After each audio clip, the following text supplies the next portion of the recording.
Besoj se e keni ndjekur deklarimet e ish-komandantëve të Ushtrisë Shqiptare të Kosovës në Hag.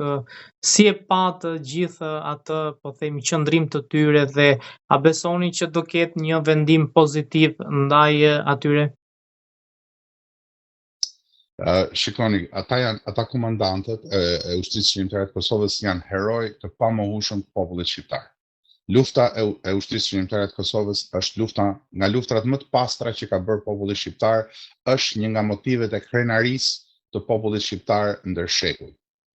Kjo nuk ka asnjë lloj diskutimi. Kushdo që vendos këtë në diskutim, është një tradhtar i shqiptarëve, është një spion i fuqive të huaja dhe punon për dikë tjetër jo për shqiptarë.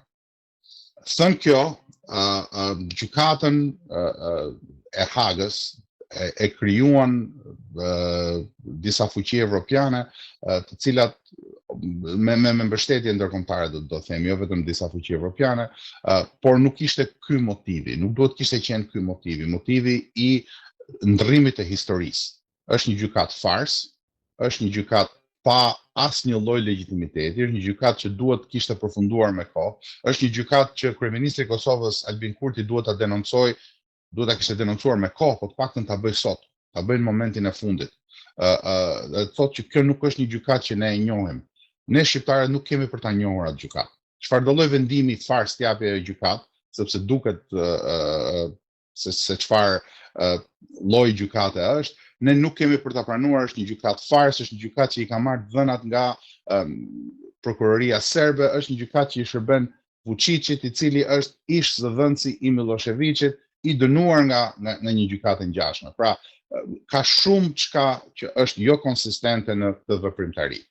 Tani, fjala e komandantëve, sigurisht që duke qenë heroj ata kanë të drejtën që të paraqesin siç e ndjejnë ata luftën që kanë bërë, lufta nuk është thjesht e tyre, është e gjithë shqiptarëve, por ata kanë vënë kokën rrezik në atë moment të caktuar.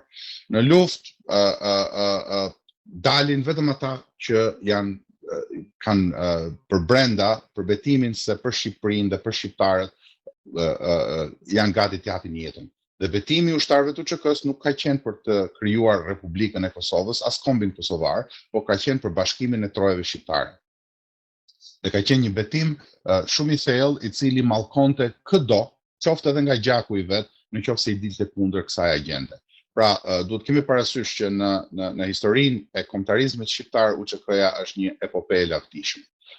Çfarëdo që thotë gjykata, e vetme gjë e cila kam që druaj se do të bëhet realitet është se do të ketë reagim. Nuk besoj që shqiptarët do ta lënë pa reaguar një vendim të padrejtë që favorizon prokurorët. Unë uroj shumë që gjykatësit të kenë shumë më tepër integritet se sa prokurorët dhe të marrin vendimet e duhura. Ata komandantët duhet ishin liruar prej 5 vitesh tashmë. Në fjalimin që pati Hashim Thaçi, ndër të tjera tha që këto akuza që mi ka ngritur prokuroria e Hagës i kam dëgjuar duke i thënë kundërshtarët e mi politik në Kosovë. Unë kam shumë rezerva që për përdorimin e çështjeve të tilla në luftën politike, por në një farë mënyrë e kuptoj ish presidentin Thaçi, sepse ka një mangësi të thellë të qeverisë aktuale të Kosovës në mbrojtjen e interesave të Kosovës, sepse shikoni, në gjykimin tim një burr shteti nuk duhet ta tejkalojë rivalitetin politik dhe marrëdhëniet politike të brendshme. Në marrëdhëniet politike të brendshme ndodh shumë çka. Ndodhin zënka, ndodhin arrestime, ndodh shumë çka. Kur vjen puna për të përfaqësuar Kosovën si shtet, dhe kur vjen puna që arrestohet ish presidenti i Kosovës, i cili u paraqit vetë në gjykatë dhe mbahet në paraburgim për 5 vite, është e pakonceptueshme që një qeveri që i thot vetes evropiane, që kërkon të modernizoj e të tjera, të mos shprehet për këtë, mos e vendos këtë si kusht të çfarë do lloj veprimi tjetër. Nuk mundet që ish presidenti një republike të jetë në paraburgim për 5 vite me provat që i kanë dhënë xhelatët e tij. ata të cilët e kishin shpallur terrorist. Pra, është e pamundur. Thënë kjo, ish komandantët që janë në Hag, edhe ata nuk janë krejtësisht, janë praktikisht ata që sollën në jetë këtë gjykat, edhe ata nuk janë pa fajde tyre politike, sepse nuk ka engjëj në politikë, jemi të gjithë njerëz dhe të gjithë bëjmë her pas here gabime. Kjo nuk i bën ata të dënueshëm nga kjo gjykata farse Hagës, por edhe nuk e justifikon qeverinë aktuale të Kosovës në atë që në heshtjen e vet të tmerrshme për shkak të epërsisë politike që fitoi me anë të qenies tyre atje. Kjo për mendimin tim do të mbetet si turp i marrëdhënieve të tyre. Pra, këtë deklaratën e zotit Thaçi unë interpretoj si njëri që ka 5 vjet që është në burg pa të drejtë dhe qeveria e vendit cilin ai luftoi desh të jepte jetën për ta çliruar, nuk ka ngritur asnjë çerek gishti. Dhe sigurisht që nga pikpamja njerëzore është e kuptueshme. Çfarë është kjo qasje e zotit Kurti? Si e shpjegon? Kjo është një pyetje për zotin Kurti. Unë kam mbështetur zotin Kurti në fillimet e veta kur ishte fort i bindur dhe nuk përkulej, fort i papërkulshëm kur fliste për bashkim kombëtar.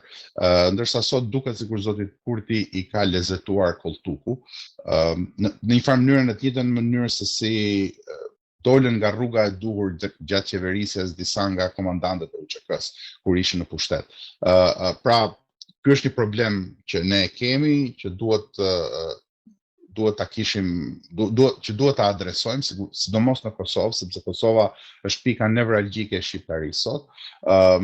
Është e pa shpjegueshme për mua që zoti Kurti nuk është sjell ashtu siç duhet, por zoti Kurti ka qeverisjen e vet, i ka dhënë votën populli i Kosovës dhe për sa kohë që i beson populli i Kosovës përfaqëson shtetin e Kosovës, kështu që duhet gjetur gjuha që zoti Kurti të bëjë gjën e duhur nga sot e tutje.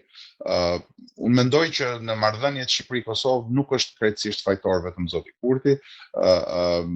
Zoti Kurti përballet me një pari të Tiranës e cila nuk e do Kosovën, me një pari të Tiranës e cila e ka frikë Kosovën, pikërisht për faktin se një shtet kombi shqiptarëve që sigurisht nuk mund të mos përfshijë Kosovën, rrezikon pushtetin, sundimin e tyre ndaj shqiptarëve.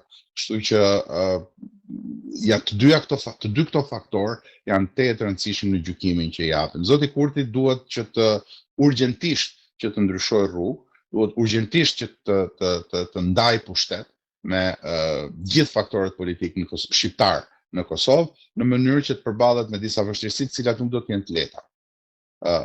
Sepse çdo përçarje mes shqiptarëve krijon favore për kundërshtarët tanë dhe në rajon ne kemi kundërshtar për jetë siç janë serbët dhe grekët.